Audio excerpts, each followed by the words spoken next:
welcome in from the road, fresh off that 1-0 loss in St. Louis. It's our pal Mike McIntyre from the Winnipeg Free Press. Mike, what's going on, dude? How are you? I am a little sleep deprived, Huss. What day is it today? Thursday? Yeah. It's still Wednesday for me because I pulled an all-nighter. Originally, I thought the Jets were practicing today. So we book our own flights. I don't know if people know that, but I always book the early flight out the next morning after a game because you want to get to the next city, presumably to cover the team when they're going to have a skate. Of course, the Jets late last night ended up canceling their practice today, but it was too late for me to do anything about the flight. Were you surprised that they canceled practice today? I mean, this team looks like they maybe could use a little practice. Well, not only do they look like they could use some practice, they were just talking a few days ago about how crappy it is that they've had such little practice time and, kind of blaming some of what's going on the lack of cohesion. And so they had a practice scheduled. Like they had the rink. It wasn't going to be the game rink. They were going to use the University of Denver facility, which they've used in the past. And, as of end of the game last night, they were ready to go. I know some people have speculated online, okay, well, this is their CBA mandated day off. Well, I mean, I don't know how you can manipulate numbers. I know they are required to get a certain amount of days off, per month. The Jets just had this past Sunday off. We're only Thursday. And they start their 5-day holiday break on Monday. So if this was a CBA mandated day off, it certainly wasn't on the schedule because they were down to practice. And, people will look at last night's performance and say, how could they decide they don't need to hit the ice and work on anything?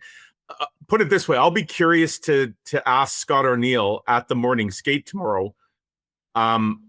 One, what was the reasoning behind the decision? And two, was this a true off day? Like, did everybody just kind of go do their own thing? Or was it just an off day from skating and media? And did they do other things? Which, they certainly potentially could do, whether it's extended video sessions, whether it's sit downs with the coach. We know that Scott Arniel already pulled that club out of his bag. I think that was back in early November when the team was in California and the slide was kind of starting and Scott Arniel had these one-on-ones. I don't know if he'd use that card again. I mean, I don't know. Maybe the GM sat down with players. Maybe the coaching staff and the GM sat down. Maybe the players went to the mountains for some soul searching. I mean, it's a beautiful day here in Denver. So sorry to the folks back in Winnipeg. I know it's a not so beautiful day there, but bottom line is I'll be curious to ask, what was the reason to stay off the ice? And secondly, did the Jets, what did you do with the day? Was there any hockey related activities? And if not, if this was just a get everybody away from the rink. Again, I think people will have a hard time wrapping their heads around that because put it this way, Huss, the Jets they've certainly led to some people thinking that they've taken quite a few nights off at the rink lately. And, I don't know, maybe this is the latest coach playbook that he's now killing them with kindness. I don't know. It's hard to say. Yeah, well, I mean, I'll look forward to hear what the coaching staff has to say about that one and the players tomorrow on this. Bottom line is they got the Avalanche tomorrow, and we talked about the importance of these 3 games, and to start off the way they did, they had to have that one. And I mean, the hill gets steeper and steeper with every result like they had last night. Let me throw this to you and to the chat as well. Why not question of the day for not Autocorp, but Waverly and McGillivray? You sat down with Kevin Cheveldayoff on the road when these struggles sort of started, and he said the answer has to come from within. Are we past that point now?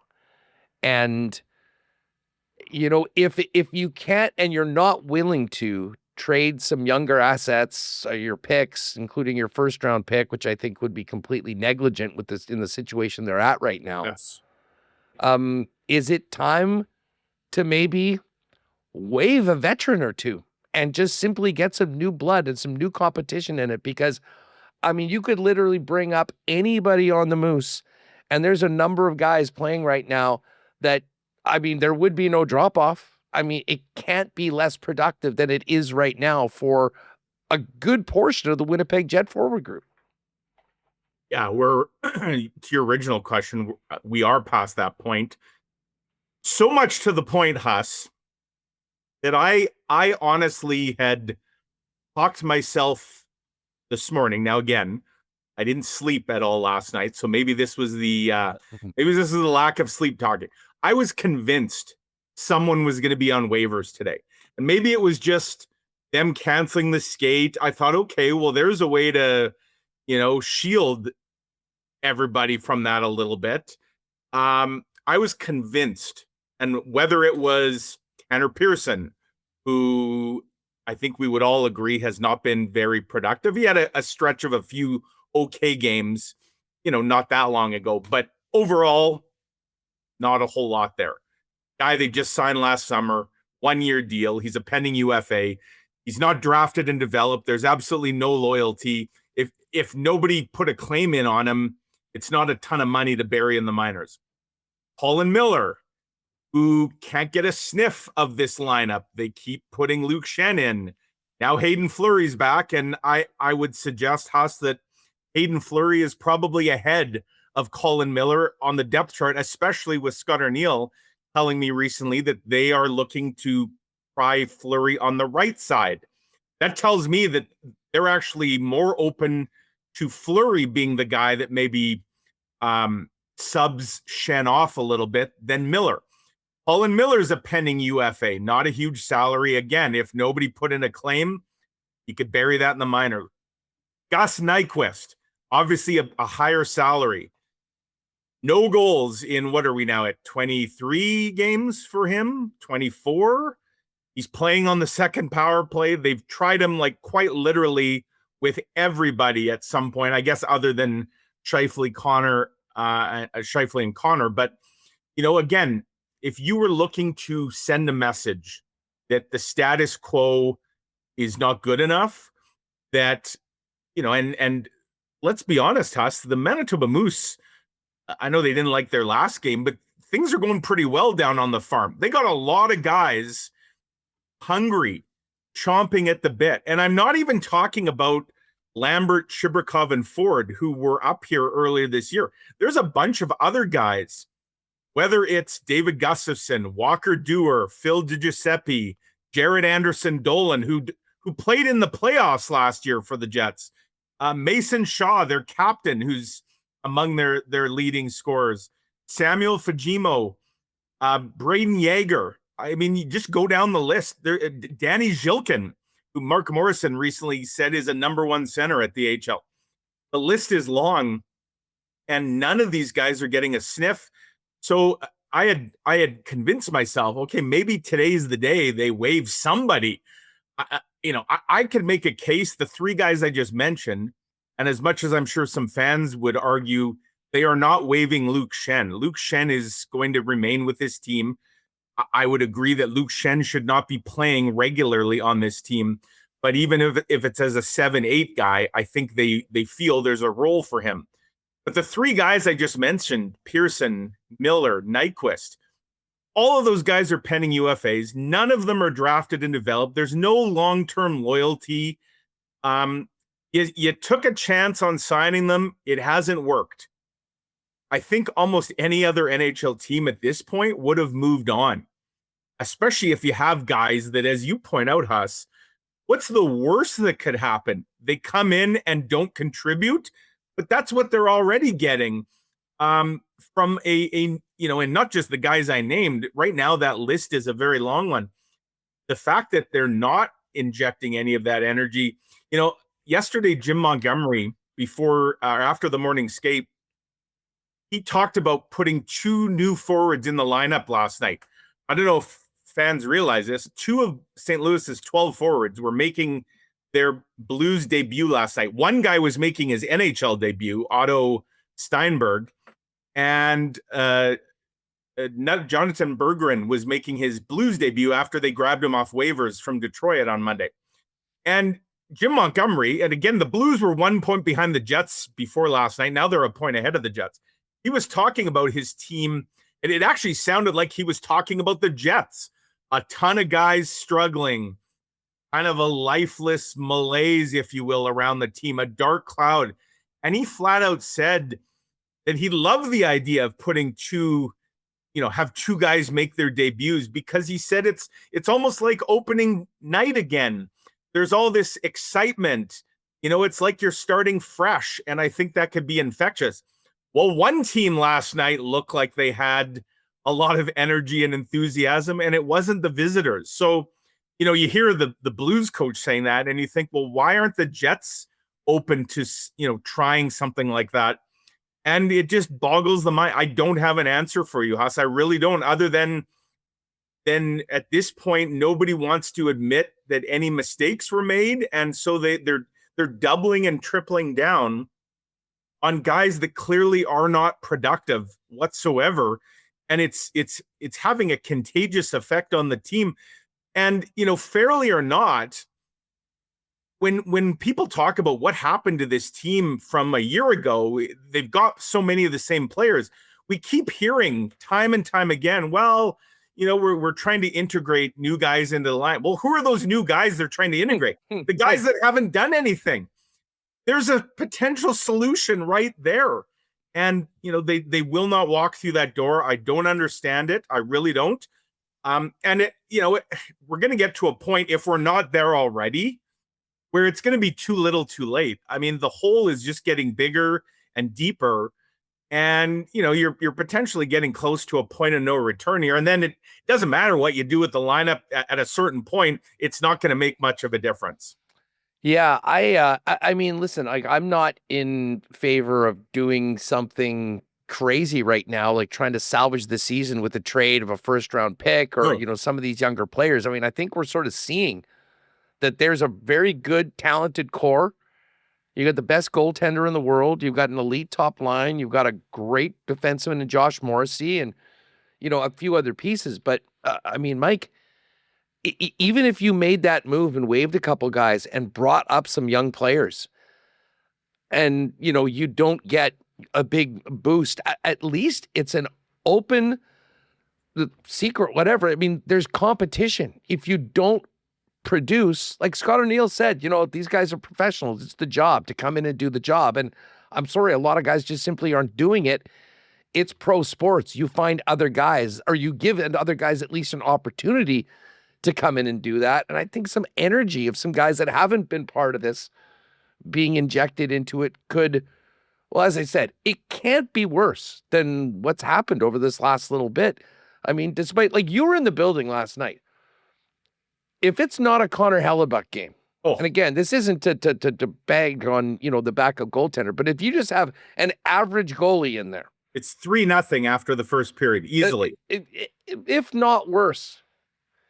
Yep. And I mean, like we've seen, you can cover up a lot of things with a brilliant Hart and Vezina Trophy winning goaltender. But, for a game that had such importance that everyone knew about it, knowing what is to come tomorrow night. Right. It is just unfathomable that there wasn't a little bit more from a team, or maybe that is this team and they're just not capable of it. If that's the case, you got to figure it out and do something. Well, and I guess what makes this more perplexing than anything, Huss, is we're only 2 games removed from a really easily the best game of the year in my eyes against Washington. Connor Hellebuyck returned. You beat the team that on Saturday night, at least, Washington was tied for the lead in the East, and you dominated them. And it looked like, as I wrote, it looked like the Jets of old rather than just the old Jets. And what have they done since? I mean, all the talk out of that game from Scott O'Neill down through the players. Yeah, that's great and all, but that can't be a one-off. That has to become the norm rather than the exception.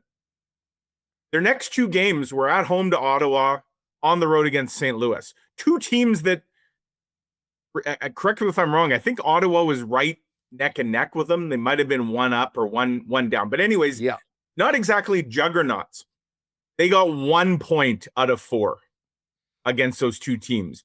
And just like that, they've essentially flushed any goodwill out of the Washington win right down the toilet. And barring, a Manitoba miracle tomorrow night,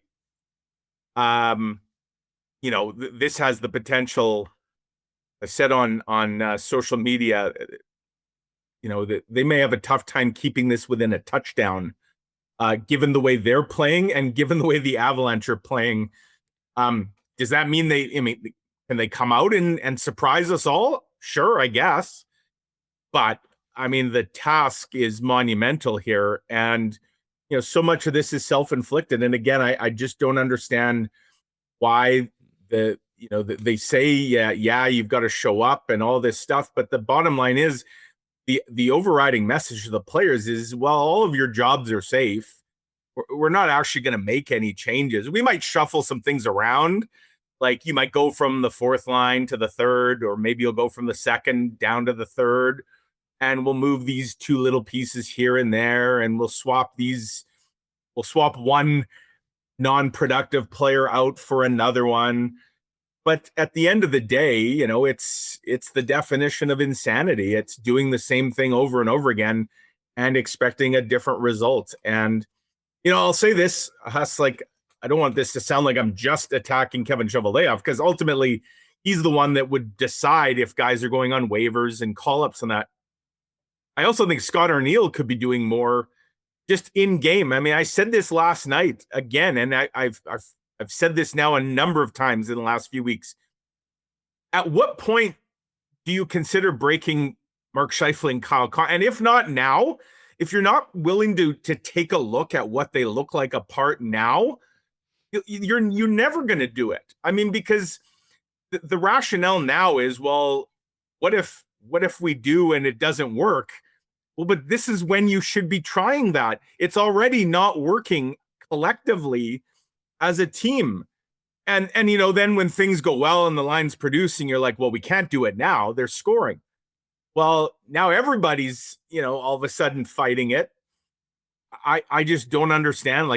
Yes, it's the nuclear option or whatever that Scott Arniel has, but at some point, I would have tried it at least in the third period. And instead, what was the one move he made?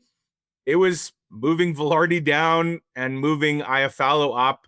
Yeah, been there, done that. We know what that looks like. And sure, they played a bit better as a team in the third, and Joel Hofer had to make a few good saves, but it was way too little, way too late. And I don't understand the decision-making of this team. Well, not just at times, pretty much the whole season so far. Mike McIntyre, the Winnipeg Free Press in Denver. Jets at Avs tomorrow night, 8 p.m. puck drop Winnipeg time from the Ball Arena. Let's talk about Jonathan Toews for a minute. Listen, we knew that the story was amazing. Him coming back to the league, working so hard to get back and healthy enough to play, starting off at the 2C and having, in my opinion, a pretty good first kind of dozen games or so. He has no points in the month of December. 1 assist in his last, I'm not going to count, but looks like about 17, 18, 19 games. He's moved from a guy that played a lot in the top 6 to a player that 2 games ago had the lowest ice time of any Jet forward. What was it, 8 minutes? 8 and change? I think it was 10:51. He had 8 minutes against the Dallas Stars, which was a season low. 8:35 in that 4-3 loss to Dallas. How does this, I certainly don't think that this is what he thought he would be coming back. I don't think this is how he envisioned this year going.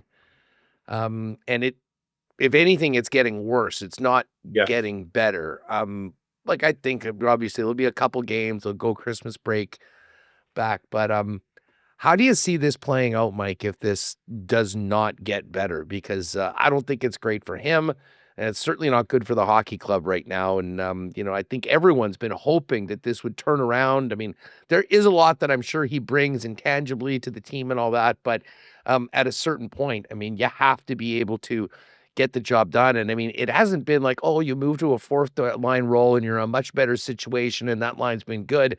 They've been getting absolutely killed like Yeah. every night. And it's sad to see. I mean, like it's a very different category than the rest of the guys that came in because we knew there was a whole bunch of other things that went Right. into it. Where are you at with the Toews situation, and how much longer can they continue to go, both the player and the team, with what's happening on the ice? Well, and this speaks to the point I just made about decision making with this team, Huss, because I don't think the Jets are doing Jonathan Toews any favors by just running him out there every second night, in some cases back to back, with what this schedule has been. All the talk was about a compacted schedule and the toll it was going to take on players. That's for everyday players, guys that are in their primes. It's taking a toll. What about a 37-year-old who didn't play for 2 years trying to come back? And again, I don't know if this is Scott Arniel's decision, if it's coming from above him, and if there's an understanding like that they can't sit Jonathan Toews out for a game or two, give him a breather. I mean, I said it as recently as that Edmonton game a couple of weeks ago where they got killed, and they were playing back to back, and that was their 7th game in 11 nights. And Toews, you could see, was already running on fumes at that point. And the fact they didn't healthy scratch him, and it doesn't have to be embarrassing. They're not trampling over his legacy. They're not making a mockery of him. Who wouldn't understand if they came out and said, you know what? We're trying to manage his minutes a little bit. It's been a tough spell lately. We're playing a ton of hockey. There's very little time for rest and recovery. And, we think the occasional night off could actually do him and the team some good. Well, that has not happened. So, yeah, great that he's been healthy enough to dress for every game, but he's not playing like a guy that deserves to be in the lineup every game, especially in the pivotal position that they had him at times. Now, they've scaled back on that because I think that they have no choice, but it seems like that's as far as they're willing to go right now, Huss, is scaling back his minutes and moving him down the lineup. But again, are you telling me there's not a guy on the Moose right now who, if you told him, 10 minutes, come up here and make the most of it, isn't going to be coming out like guns a-blazing, like he's trying to make an impact? And are you telling me that wouldn't have a good effect on the team? And, that's where we all know True North, the organization, and good on them. They can be extremely loyal. They talk about the family atmosphere. Clearly, that loyalty has it's been paid back in return with a lot of drafted and developed guys, re-upping here. And, I think that works for this group. I'm not saying the Jets need to run their team like the mob, aka the Vegas Golden Knights, just absolutely cutthroat, because the Jets don't have the same luxury as a Vegas that can do that can treat players just like property, like numbers. And who cares if people's feelings are hurt? There's people lining up to come and play in Vegas. The Jets don't have that luxury. But at the end of the day, it's got to be that loyalty can't be completely blind. And if the objective is trying to win hockey games, I mean, I just think, and I found myself thinking of this last night / early this morning, like, and guys like Connor Hellebuyck will never come out and throw anyone under the bus. But what's Connor Hellebuyck thinking after a night like last night? Like, is this what he signed up for? Is this what he wants? And, and go down the list of Mark Scheifele, Kyle Connor, Josh Morrissey. Those are the bread and butter foundation guys. And they're guys that, while they may have had some bad games here and there and some plays they'd want back, they are not guys that were at all questioning, what they're doing for this team. But I can't imagine that they're all that thrilled with the way this season has turned. And none of them are getting any younger. I mean, the window seemed wide open, but it looks like it's getting slammed shut, at least for this year.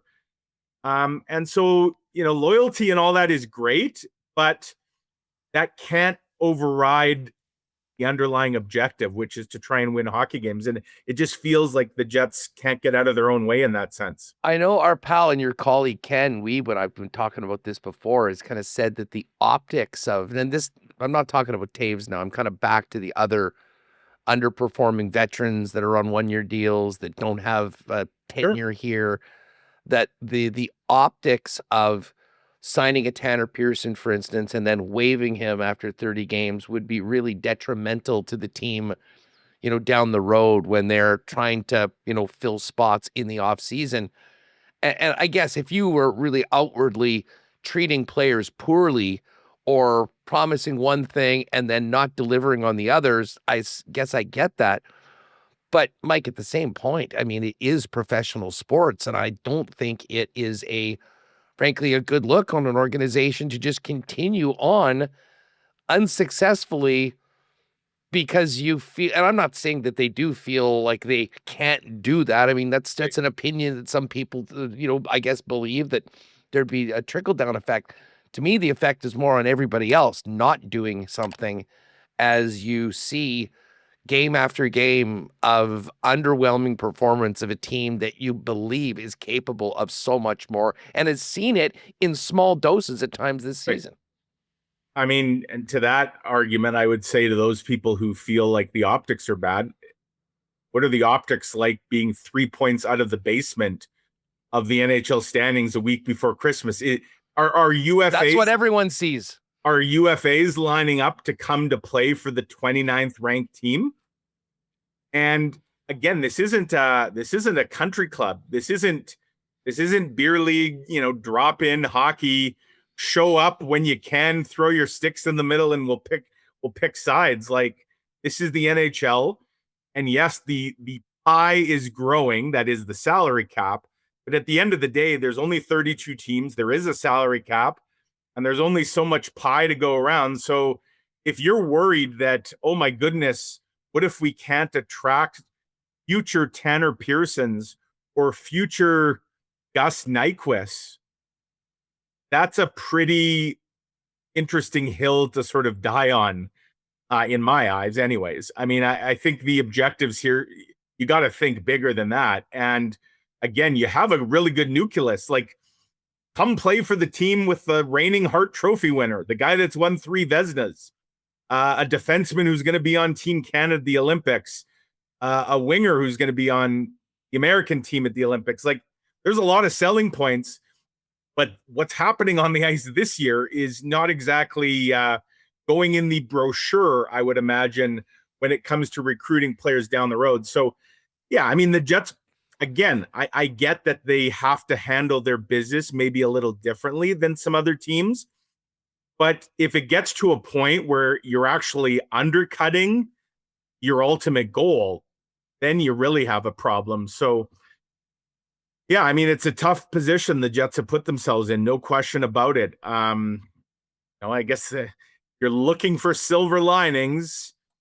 They're still just 5 points out of a wild card spot, and it's not like there's 6 teams they'd have to leapfrog, but the urgency has to be stepped up. And unfortunately, the Jets are not really showing any signs, both on the ice or what they're doing off it.